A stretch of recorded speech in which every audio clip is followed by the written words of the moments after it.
Hi guys, welcome back to my YouTube channel. My name is Melissa. If you're new here, hi, welcome. If you're new here, I speak about missing children, and I also have this new little series that I talk about celebrities and how they die. It's called Gone Too Soon, where I speak about celebrities that have passed away. Today I have a new case for y'all of two missing children. Tomorrow I will be doing another video, and I want the one that I want to upload. Usually I would do a video of a celebrity, but this one I have been wanting to talk about since ever. I've always gone back and forth on wanting to do a YouTube channel, wanting to talk about different topics and stuff like that. But this one I'm gonna be talking about. If you have Netflix and you have seen this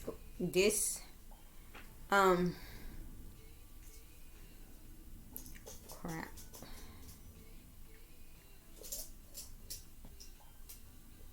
If you shoot. Hold on, y'all. The tragic story of the Central Park Five and their Resident Against operation. If y'all know who I'm talking about, be prepared. Keep your eyes on your laptop, on your phone, wherever you watch YouTube, because I will be talking about this case tomorrow. This case, to me, is one of the cases that I really want to talk about. This case teaches us how our justice system still to this day is messed up, like completely messed up. I don't want this intro to be not focused on the missing children I'm talking about, but I'm just letting y'all know that I will be uploading a video talking about this tragedy. There are others with this article that I have found. There are they mention about other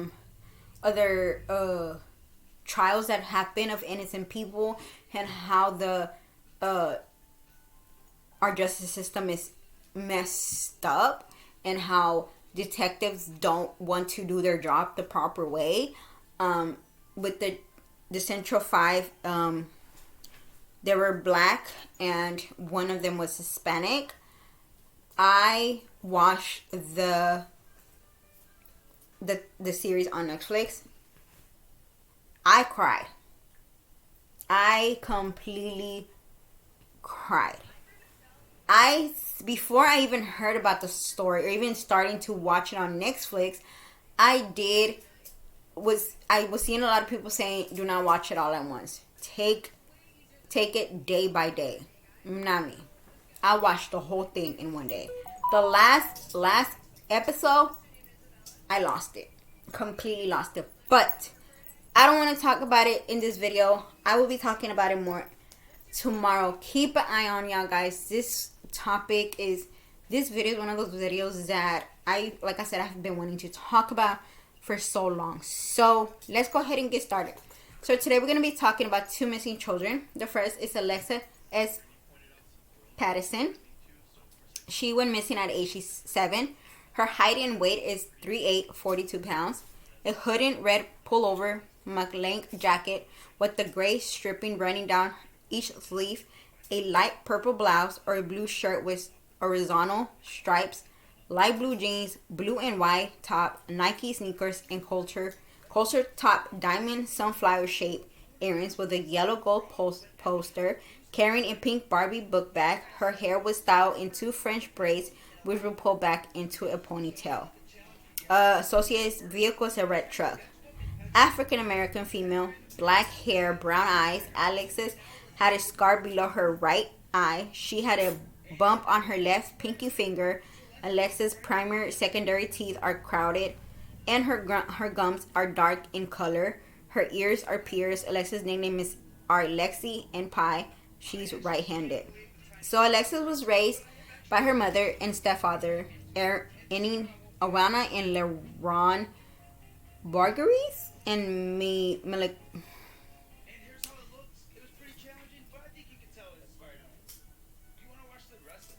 give me a second because I want to say this the right way and I can never say it. the right way, so we're just gonna do what I do.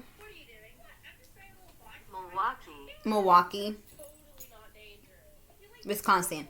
LeBron walked Alexis to his home Mountain Boulevard school on the 4920 block of West Garfield Avenue near 49th Street at approximately 8 a.m.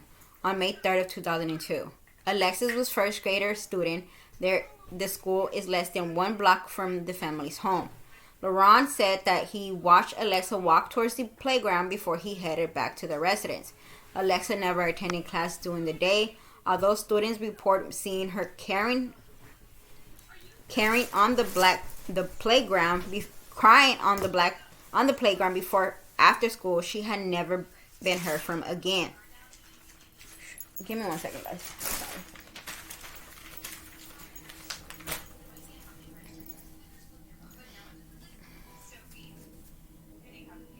Elena and LeBron were not notified about Alexa's absence until after her school dismissed in the afternoon. They intentionally believe she refused to attend classes because of an argument she had with her mother. Anaya said that Alexa failed to properly complete her homework during the previous evening. She was not allowed to bring cupcakes for her classmates the following day as a result. Authorities agreed with the secondary and said that something may cause Alexa's disappearance after she was seen in the school playground later in the day. She does not have a history as a runaway and had a preferred attendance record at school prior to her disappearance. The surrounding areas were searched immediately after Alexis was reported missing. Investigators convenes nearly Washington Park while divers searched its lagoon. Authorities focused on the area near McKean Avenue, V Street, 16th Street, and 60th Street in the northwest section of the city. No evidence was discovered at any of the locations. Investigators announced that Alexis disappeared under suspicious circumstances and reclassifies her case from missing child to a criminal investigation by May 14th. Some of Alexis' classmates told police that they had seen a red truck parked near the school for most of the week before her disappearance. The truck never dropped anyone off or picked anyone up, and it disappeared after Alexis vanished, never to be seen again. It has not been identified and is unknown if it's connected to her case. Alexis' father, Kenny Campbell, was imprisoned in Milwaukee at the time of her disappearance. He was released shortly afterwards and cooperated with the authorities, as did Anna and LeBron. Alexis' stepfather has a criminal history as well, but investigators announced that he did not believe either LeBron or Campbell past were connected to her case. LeBron failed a polygraph test after Alexis' disappearance and was charged in under related crime in 2003, a year after Alexis vanished. He had a domestic dispute with Anaya, who had been trying to leave him for some time and was ordered to stay away from her. Anaya described LeBron as an abusive and threatening towards her. The criminal charges were later dropped, however. Anaya and LeBron divorced in 2005. LeBron died in 2020 at the age of 52 of drug overdose. Foul play was suspected in Alexis' case, and her disappearance remains unsolved. I remember hearing about this case, and this case was really heartbroken to me because I feel like she was probably really hurt because, you know, when kids, you know, they're like, oh, you're going to bring cupcakes, and you tell all your friends, like, I'm going to bring cupcakes tomorrow. They're going to be so good and stuff. And she probably felt embarrassed. Like, she felt some type of way, and she thought that she was going to be picked on because, trust me, some kids are mean. Okay, I don't know who raises these kids sometimes, but some kids are mean. And I think she felt like she was going to get picked on by her classmate. Oh, you were a liar. What happened to the cupcakes? I think that her mom made the right decision. You did not want to do your homework. You do not get to take cupcakes to your friends. That's it. You should have done your homework, and you could have taken the cupcakes. Kids are like that. They don't like to do homework, but as a parent, you need to make sure that they learned. If you don't do something that I've told you to do, you don't get to do what you want to do. It just doesn't work like that. And I feel like, me personally, I feel like she was probably going to be attacked. Her friends were going to call her a liar. Were they going to question her? What happened to the cupcakes? You didn't bring the cupcakes. Where the cupcakes? And she just did not feel like dealing with it, and she just probably stayed outside. I'm assuming because kids did see her in the playground, but My question is, did the teacher did not realize that she was not in the classroom?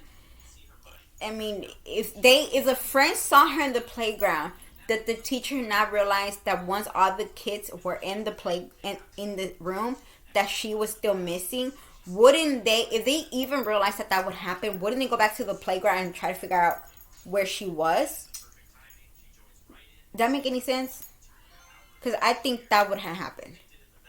But that's my opinion. And I do believe that the parents had nothing to do with it. I really do believe that the stepdad didn't have nothing to do with it. Um, I do believe that that truck that the kids saw that was there even before this happened has, in my opinion, I think it has something to do with her disappearance, because after she disappeared, that wrecked truck was never seen again, and still to this day they have not found who that truck belonged to. So I really do think, you can't eat all of it. Um, sorry guys, my daughter's back from her dad. So yeah, if y'all saw that, if y'all were around, and it was in the morning too, where all these kids were going to school, like when and when parents were going to work. So if y'all saw anything, please, I will leave the number of the information of who you could call. You can be anonymous. So let's go to the other case. So the other case that we're going to be talking about is my Maria Florence Anjiras. She went missing at 14 years old. Her height is 5'6". Her weight is 120. A green Norwalk High School jacket with the Mia and the number 79 written on it, and a peach color sweater, white canvas pants, and brown shoes. Blue English racer bicycle accounted for. Caucasian female, brown hair, blue eyes, and Maria's nickname is Mia.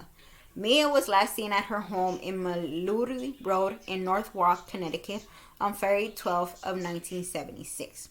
She was supposed to go to a vocal lesson in the afternoon, then babysit a neighbor child that evening. Her father saw her at 12:15 while he was leaving for work.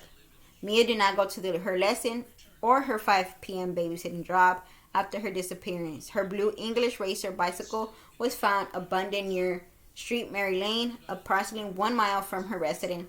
The bike was found at the home of one of Maria's friends, but the girl said she hadn't seen or heard from her. There was no sign of her at the scene, and she never returned home. Maria's parents stated she was behaving normally, and on the day of her disappearance, she had threatened to run away 2 weeks before, but her father talked her out of it. She reportedly took some money, pajamas, a pair of jeans, and several sweaters from her home when she went missing, indicating she left off her own accord. There were several reports citing of her around Norwalk in the days and weeks after her disappearance. Many of the witnesses were people who knew her. She was reportedly seen in Duchess restaurant on Main Street and possibly in an orange car in a black car in the same vicinity. On August 1976, a 15-year-old classmate saw Maria at a bar on Westport Avenue and told her she should go home.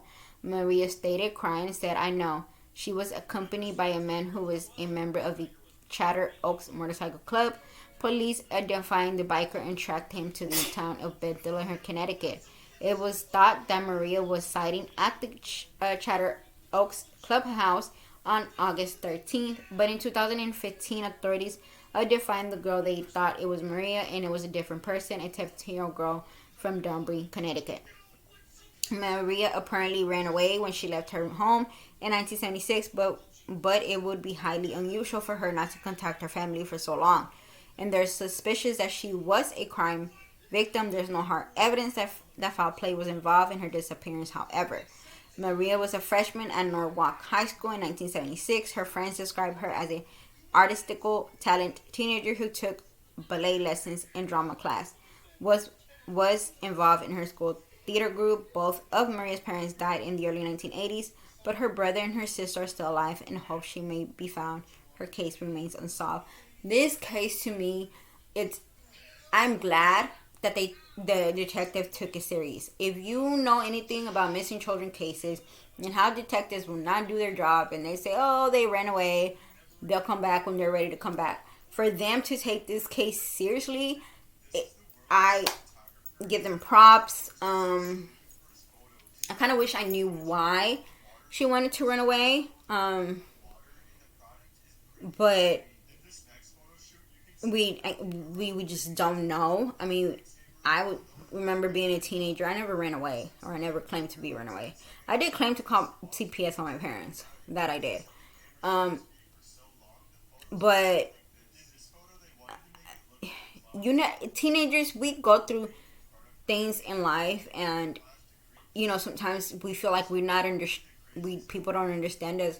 And I think once we become adults, that's when we look back at our teenagers years, and like, you question yourself and you're like, why did I do this? Why did I say this?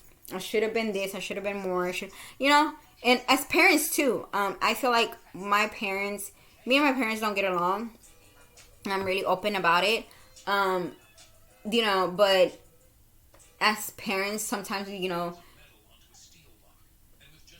I feel like we should always be there for our kids. Don't. I have an open relationship with my daughter. I, let her know that if anything happens, she could come talk to me. Don't be afraid. No matter what, come talk to me. I will not judge you. I've been through everything in life that somebody could go through.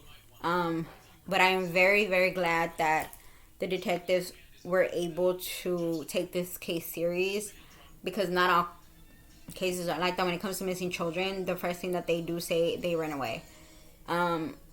It breaks my heart that the parents died not knowing whatever happened to their daughter, and I do hope and pray to God that her siblings find her and get some answers and give her the proper bury that she deserves. And and also with both cases, we do hope that both of these families get the answer they need, and that these beautiful angels that have been lost for so many years, that they are found and they get to have that proper burial that they deserve, but they also have the justice that they deserve. They need justice. If you know something, please go ahead and call. You can stay anonymous. You don't need to say who you are. Just say what you know. I believe that even if that person may not be alive, at least the families know what happened to their loved ones. That's one thing. I watched, I'm subscribed to this YouTuber. His name is Mike True Crime, which I will leave his YouTube name on the description below. He always says, people talk. People talk. Like these dirty, these nasty piece of trash of humans, when they unalive someone, they talk. They talk because they want people to know what they did, and they're proud of it. So if you know, please give these family answers. It's been too long for these family not to know what happened to their loved ones. I will see y'all tomorrow. Look up for that video. I will be back tomorrow with that video. See y'all. Bye.